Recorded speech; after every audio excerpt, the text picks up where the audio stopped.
Why negotiation is important. 11 Key Insights from Secrets of Power Negotiating book by Roger Dowsen. Do you know that good negotiator can save $1,000 or more in a minute? In this video we will reveal 11 key insights from Secrets of Power Negotiating book by Roger Dowsen that very practical to use in daily life. By employing a wide range of strategic moves known as gambits, you can greatly increase your chances of success in a negotiation. In the beginning phase, you can establish a favorable negotiating range by asking for more than you expect, flinching, using the vice technique and pretending to be a reluctant buyer or seller. In the middle phase, you get closer to the outcome you want by tapering your concessions, hiding behind a higher authority, and by using the trade-off and set-aside gambits. Finally, in the end phase, you can seal the deal by nibbling or withdrawing an offer.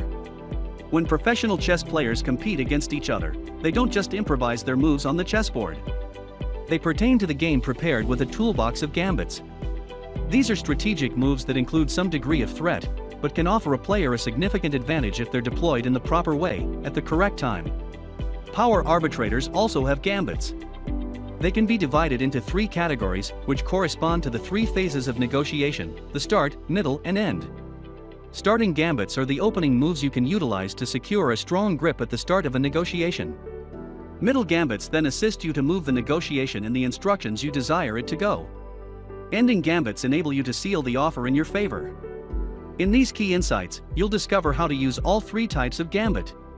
Taking you from the beginning to the end of an effective negotiation, the key insights will likewise teach you a few of the most vital concepts and principles of power negotiating. Along the method, you'll discover how to satisfy someone halfway and still get precisely what you desire, why you should never ever accept somebody else's first offer, even if it's a bargain, and how to deal with a mediator who's being too persistent or greedy. Let's check 11 key insights from Secrets of Power Negotiating book by Roger Dowsen. Key Insight 1. To establish a beneficial negotiating range, ask for more than you expect to get. Imagine you wish to purchase a brand new automobile. The sales representative's asking rate is $18,000, and your objective is to get him down to $15,000, a difference of $3,000. To begin the negotiation, you need to put in a preliminary deal. What should you do? The answer is one of the most essential start gambits of power negotiating. You must request for a better offer than you expect to get. By doing this, you can avoid one of the most typical mistakes amateur mediators make: giving up too much ground too early. If you come right out at the start and use $15,000 for the cars and truck, you're going to wind up giving away the majority of the $3,000 difference between your price and the sales representative's price prior to the negotiation has even really begun. Unless it's his first day on the task, he's going to push back versus whatever number you throw out, and even if things go well, you'll most likely end up somewhere halfway between your particular beginning positions. The range in between those two positions establishes your negotiating variety, the space between which you and the sales representative will attempt to reach a compromise. The lower your preliminary offer, the larger the range. If you make your initial offer low enough, the variety will be so wide that your target price will end up being right in the middle. And because case, if you and your counterpart meet each other midway, you'll get precisely what you desire. That's what's called bracketing, making a preliminary offer that turns your target rate into the midpoint of the working out range. To go back to our example, if the salesperson's asking rate is $18,000 and your target price is $15,000, you debracket your target cost by making an initial deal of $12,000 to $3,000 lower than your target cost, just as the asking cost is $3,000 higher. If you're on the other side of the negotiating table, you'd follow the same principles, only in reverse. For example, let's state you're a widget salesperson. Your possible buyer offers to pay you $1.50 per widget. You're wishing for $1.75. What's your preliminary counteroffer? That's right, $2, bracketing your target cost by putting 25 cents of negotiating area on either side of it. Key Insight 2. Negotiating gambits have a broad series of applications. Requesting a much better deal than you expect to get is important to negotiating a beneficial result in a sales deal, but the applications of the gambit work out beyond that. Besides using the gambit in working out any deal that includes money, such as a raise, you can likewise utilize it for other, non-monetary aspects of an offer. If you're purchasing a piece of genuine estate, you may request an unrealistically large number of revisions to the documents, under the expectation that only a portion of them will be accepted by the seller. The gambit likewise works outside the realm of business completely. If, for example, you're a diplomat involved in a political negotiation in between two governments, you might begin with much higher demands than you anticipate the opposite to grant. The exact same can be stated of the other gambits we're going to take a look at. However, for the sake of simplicity, let's focus mostly on sales deals, since they involve more uncomplicated scenarios with easy-to-grasp numbers that don't need a lot of contextualization. To make things even easier, we're also going to concentrate on just one side of these negotiations at a time, that of the purchaser or the seller. Do keep in mind, however, that the very same concepts apply to both sides of the negotiation, they just require to be modified to fit the purchaser or seller's role. Consider another beginning gambit, playing the reluctant seller. To do this, you have to pretend that you're much less eager to sell your service or product than you actually are. If you're selling a home, you might tell your possible purchaser that you're not even sure you wish to offer it, because it has a great deal of sentimental worth to you. This is a method to narrow the negotiating range in your favor.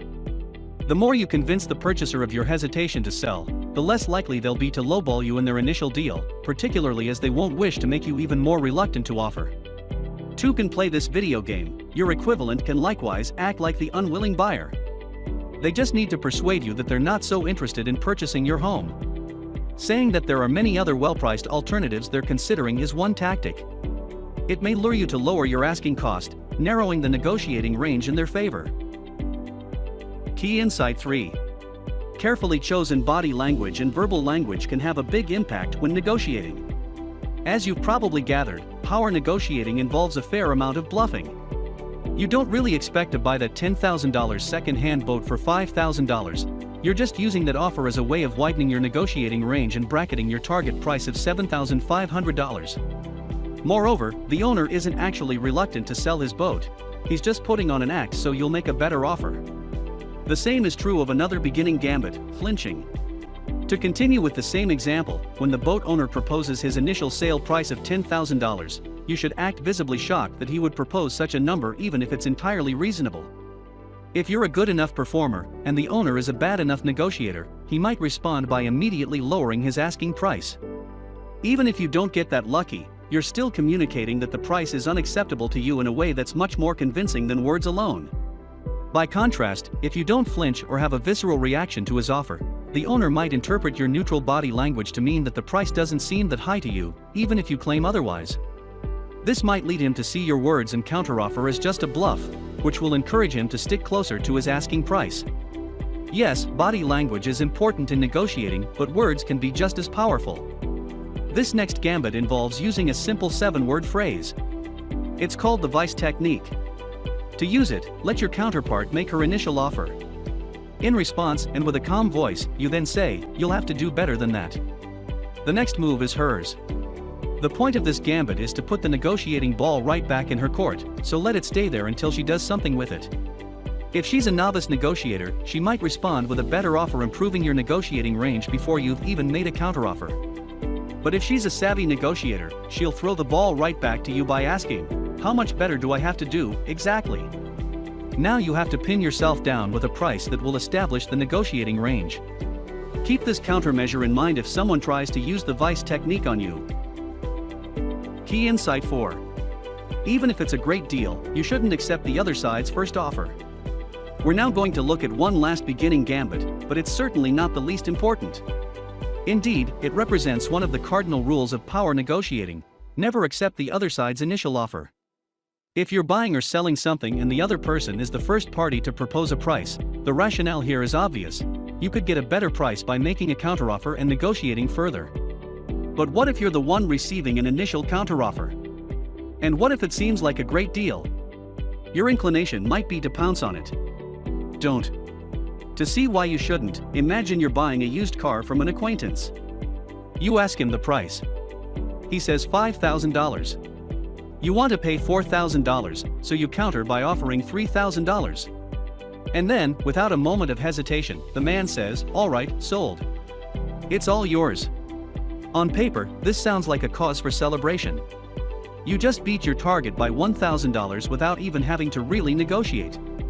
In reality though, your mind's alarm bells would be going off, because if the man was that quick to sell you his car for nearly half his asking price, perhaps there's something wrong with it. You'd also leave the negotiation frustrated with yourself for not pushing your luck even further.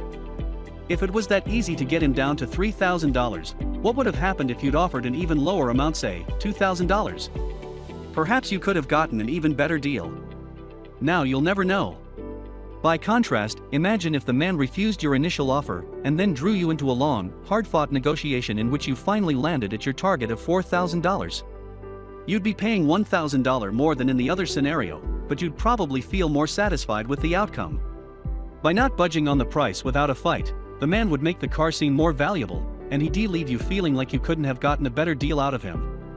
In an ideal negotiation, both sides leave the negotiating table feeling like they won. But the other party can't feel like they've won if you don't put up a fight. With that in mind, you should always refuse the first offer, not just for your own sake, but for the other party's sake as well. Key Insight 5. Continue to utilize the strategy of bracketing and taper your concessions throughout the middle stage of negotiating. We now pertain to the middle stage of negotiation. At this moment, you'll have utilized your start gambits to develop a working out variety that agrees with to you. Now it's time for you and your equivalent to begin moving closer to each other, to attempt to converge on an offer. If it's a cost you're attempting to agree upon in a sales deal, the purchaser will try to get the seller to come down, and the seller will try to get the purchaser to come up. One celebration has actually currently made a preliminary deal, the other has actually made a preliminary counteroffer, and now the two of you begin making additional counteroffers back and forth. Now let's state he comes down by $10,000. To preserve the bracket, you must just come up by a matching $10,000 at many. If he comes down by another $5,000, you ought to come up by no more than $5,000. This brings us to an essential caution: ensure the concessions are not of equivalent size, and make certain the last concession you make isn't a huge one. You desire the concessions to taper down into smaller sized increments. To go back to the previous example, you should not provide away 3 concessions of $10,000 in a row. That would bring you up from your preliminary deal of $140,000 to your target rate of $170,000. Definitely, if you're delighted to provide up such a big amount, you'd be prepared to come down a couple of $1,000s more? On the other hand, if you yield $10,000, then $5,000, and after that $1,000, you'll develop a much more powerful sense that you're reaching your limitation. Key Insight 6. Constantly demand a compromise. As we've seen, the middle phase of a negotiation is all about making shrewd concessions. You're giving up ground to the other party, but you're being careful not to give up too much too quickly. You're also insisting that they give up an equal, if not greater, amount of ground in response. You're likewise firmly insisting that they quit an equivalent, if not higher, quantity of ground in action.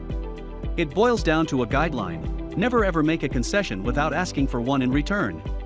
Envision you're offering a home, and the purchaser asks if she can move some furnishings into the garage prior to taking ownership of the residential or commercial property.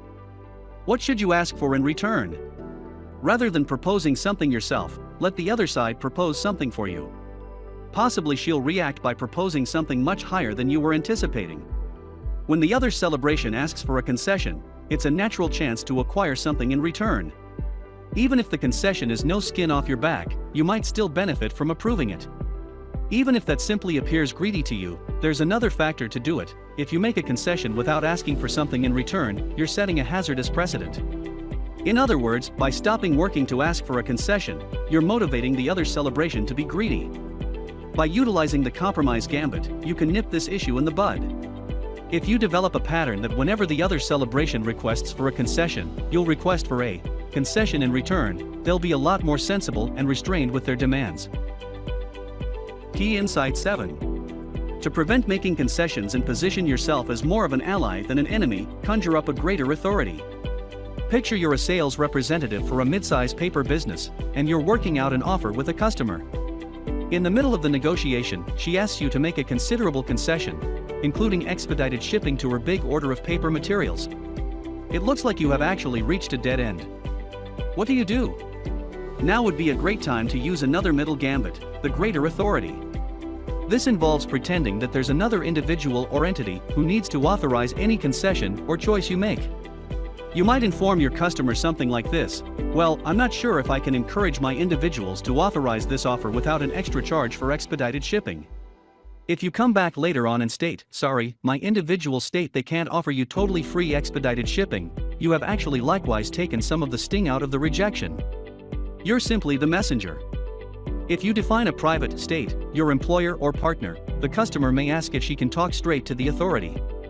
You're welcoming her to cut out the middle individual, you. Alternatively, if you keep the authority unclear, you're providing yourself as an essential go-between. More than simply a messenger, you can even depict yourself as the customer's ally in relation to the authority. Notification: how you're now providing the authority as a challenge that you, the sales representative, are attempting to assist the customer prevent. By doing this, you're preventing the complimentary concession and structure goodwill at the same time. Key Insight 8. If a negotiation gets slowed down, be prepared to employ a third party or perhaps leave. Let's state you're in the middle of a sales negotiation, and you have actually pulled out all the stops. Now it appears like the negotiation has actually genuinely struck a wall. If you're truly stuck, one choice is to bring in a third celebration to offer a fresh point of view and propose a brand new service. This might be a neutral third celebration, like an expert conciliator or arbitrator. As an included bonus offer, such an intermediary's words may bring more weight for the other celebration than yours. Maybe the factor your customer is continuing to firmly insist on complimentary shipment is that she simply does not think you when you state it's difficult. What if the other celebration actually digs in her heels?